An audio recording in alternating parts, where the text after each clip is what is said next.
एक एग्जाम्पल लेते हैं, जैसे यह है 10.50.120.7। अब ये क्योंकि मैं क्लास ए एड्रेस के ही बारे में बात कर रहा हूं तो आपको बनी बात है कि आपको पता लग जाएगा कि ये ए एड्रेस है, क्लास ए एड्रेस है।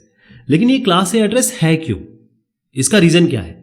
पहली चीज ये है कि ये क्लास ए एड्रेस इसलिए है क्योंकि जो पहला नंबर है ये वाला, ये क्या है 10, और पहला ऑक्टेट जो है वो रेंज कहां तक कर सकता है, यानी कि अगर हम ऐसे ये एक ऑक्टेट, दूसरा ऑक्टेट, तीसरा ऑक्टेट, चौथा ऑक्टेट, ये फर्स्ट ऑक्टेट है, ये कहां तक रेंज कर सकता है? 1 से लेकर 127, और 1 से 127 के बीच में क्या ये 10 आता है? बिल्कुल आता है। तो जैसे ही आपने 10 देखा, आपने बता दिया कि ये पहला जो नंबर है, क्योंकि 1 से 127 के बीच में है। वैसे 127 हम असाइन नहीं करते हैं, 1 से 126 के भी बीच में है, तो आप कहेंगे कि ये क्लास ए एड्रेस है। इसके बाद जो बाकी यहां से लेकर ये जो यहां तक पोर्शन है उसे हम कहते हैं होस्ट।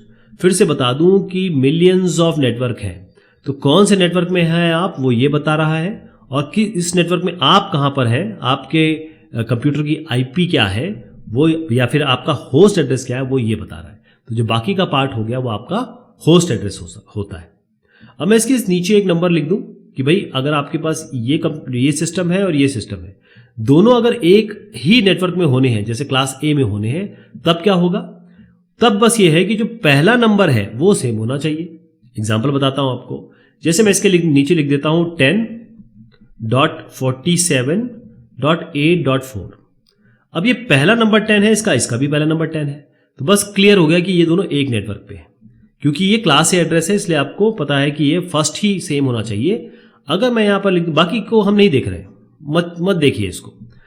एक और एड्रेस लिखता हूं जिसमें मैंने 11 कर दिया, इसको 5 कर दिया, इसको 4 कर दिया, इसको 3 कर दिया। तो क्योंकि ये 10 है और ये 11 हो गया, ये दोनों सेम नहीं है, इसका मतलब कि अगर आपके पास ये एड्रेस आ गया तो ये एड्रेस है तो क्लास ए का ही, लेकिन ये आपका ये मान लीजिए इस नेटवर्क के अंदर है, तो ये वाला किसी और नेटवर्क के अंदर होगा। समझ गया? ये एक नेटवर्क में नहीं होंगे, है तीनों ही क्लास ए एड्रेस।